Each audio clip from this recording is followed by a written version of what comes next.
안녕하세요. 반갑습니다. 오늘 다시 시작 최용광 목사입니다. 오늘 우리가 함께 보실 하나님의 말씀은 이사야 1장, 2장, 3장이고요. 그 중에서도 우리는 이사야 1장 16, 17절을 주목해서 보기 원합니다. 제가 읽어드리도록 하겠습니다. 너희는 스스로 씻으며 스스로 깨끗하게 하여 내 목전에서 너희 악한 행실을 버리며 행악을 그치고 선행을 배우며 정의를 구하며 학대받는 자를 도와주며 고아를 위하여 신원하며 과부를 위하여 변호하라 하셨느니라. 아멘. 이제 이사야에 접어들었는데요.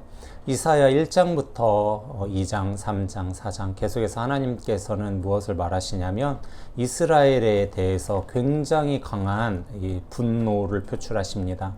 물론 곳곳마다 그럼에도 불구하고 여전히 하나님께서 소망의 메시지를 전하고 계심을 우리가 볼 수 있지만 하나님께서 소망에 대한 메시지를 말씀하시는 절보다도 하나님께서 분노하시고 화를 내시는 절이 훨씬 더 많습니다. 그래서 이 본문을 통해서 우리는 소망도 보아야 되지만 또 하나님께서 무엇 때문에 이렇게 진노하셨는지도 우리가 보아야 되는데요. 오늘 그 11절 이하의 15절까지 하나님께서는 이스라엘이 드렸던 예배에 대해서 이야기를 합니다. 너네가 예배를 드려왔고 여러 제사를, 여러 헌금을, 여러 행위들을 나한테 했는데 그 예배 다 필요 없다는 겁니다. 그냥 차라리 드리지 말라는 거예요. 그거 아무런 의미가 없다, 이렇게 이야기를 하고 있습니다. 너무나 충격적인 이야기 아닙니까? 아니, 하나님께서 어떻게 이렇게 예배를 싫어하시나 이런 생각이 들지 않습니까? 저도 이 본문을 읽을 때마다 늘 마음이 무거워요. 내가 매주마다 드리는 예배를 하나님께서 이렇게 생각하고 계시면 어떠한가. 내가 매번 진짜 하나님, 저는 정말 주님께 봉헌하지 않습니까? 하나님께 예배를 드리고 있습니다. 하나님 11조를 내고 있습니다. 이렇게 생각을 하는데 하나님께서는 난 네 예배 받은 적 없어, 난 너의 그 예배 필요 없어, 너 제발 예배 좀 드리지 마, 이렇게 말씀하시면 너무나 무서운 얘기 아니겠어요? 저는 하나님께서 그렇게 말씀하실까봐 이사야 1장 이 11, 12, 13, 14, 15절을 읽을 때마다 늘 이렇게 두렵고 부담되는 이 심정으로 이 본문을 읽습니다. 그러면서 하나님께서는 이스라엘에게 뭐라고 얘기를 하시냐면, 내가 왜 너네의 예배와 제사를 안 받는지 그 이유에 대해서 이야기를 해줄게 라고 하면서 오늘 우리가 주목해서 보기 원하는 16, 17절에 이야기를 하는데요. 뭐라고 얘기하냐면 16절에서 4개의 행동을 얘기하고 17절에서 5개의 행동에 대해서 이야기를 하는데 16절에 나오는 4개의 행동이 이런 거예요. 4개의 행동이 뭐냐면 스스로 씻으라는 거예요. 그리고 스스로 깨끗하게 좀 하라는 거예요. 그 다음에 악한 행동을 좀 버리고 행악을 그치라는 거예요. 그러니까 너네가 예배만 드리면 뭐하냐? 너네는 여전히 악하고 여전히 행악하고 여전히 깨끗하게 행동하지 않고 여전히 더럽게 행동하는데, 이렇게 하나님께서 지금 말씀하고 계시는 겁니다. 근데 이것보다 더 놀라운 것은 무엇이냐면 17절에 나오는 5개의 행동인데, 이 행동이 우리가 사실은 좀 잘 못하는 이 한국교회의 약점입니다. 그것은 무엇이냐면 선행을 배우라는 거고요, 정의를 구하라는 거고요, 그래서 학대받는 자를 도와주라는 겁니다. 그리고 고아를 위하여 신원하라는 것이고요, 과부를 위하여 변호해 주라는 겁니다. 성도님들 어떠세요? 우리 예배 되게 잘 드리죠? 우리 예배 많이 드립니다. 한국교회 예배 많아요. 대형교회는 하루에도 주일에 7부, 8부까지 있잖아요. 그죠?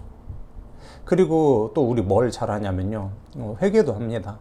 행실 돌아보기도 하고 깨끗하게 하려고 해요. 근데 우리가 진짜 약하고 우리가 진짜 못하는 건 뭐냐면 17절입니다. 성도님들 공의를 세워보셨습니까? 고아를 지켜주셨습니까? 과부를 위하여 변호해 보셨습니까? 목사님, 제 주위에는 과부가 없는데요, 고아가 없는데요. 약한 사람들을 위해서 두 발 벗고 그들을 지켜주기 위하여 뛰어보신 적 있습니까? 그게 되게 힘들어요. 진짜로 힘듭니다. 우리가 오히려 물질을 드리는 건 생각보다 쉽습니다. 어떤 불쌍한 사람이 있대, 가난한 사람이 있대, 야 우리 돈을 좀 모으자 해서 17반 모아가지고 그 사람을 도와주는 거는 우리 마음도 편하고 몸도 편하고 다 편합니다. 마음도 좋죠, 보람도 있고. 근데 몸으로 뛰어다니는 거는 진짜 힘들어요. 만약에 성도님들 가정에 어떤 사람을 알게 되었어요. 그 사람이 진짜 억울한 일을 겪게 되었어요.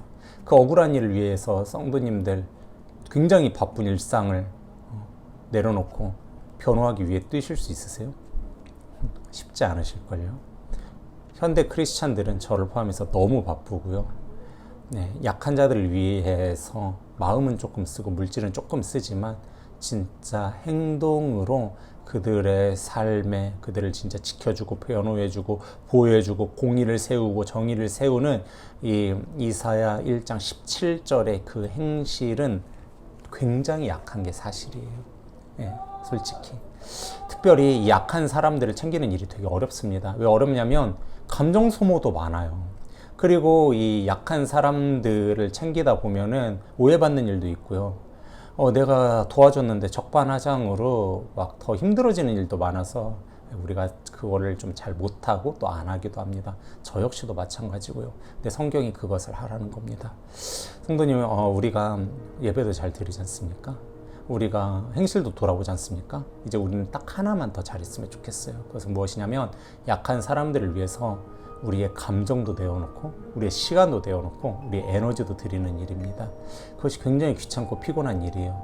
때로는 적반하장으로 어려움을 겪을 수도 있어요.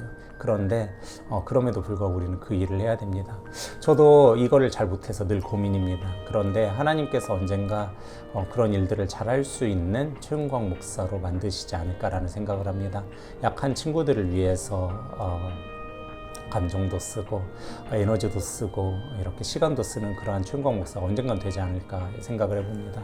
행신침례교회 김관성 목사님 그런 얘기를 하시더라고요.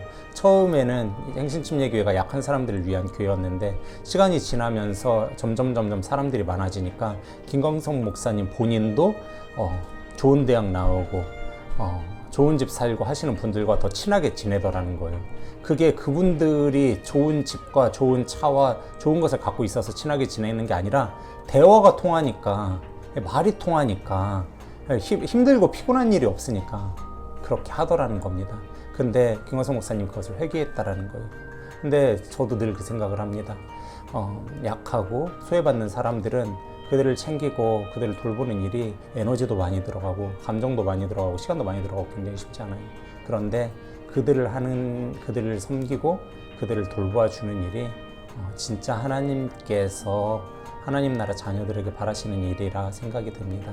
사랑하는 기쁨의 성도님들, 우리 주위에 우리의 감정과 에너지와 시간을 쏟아야 되는 사람이 누가 있습니까?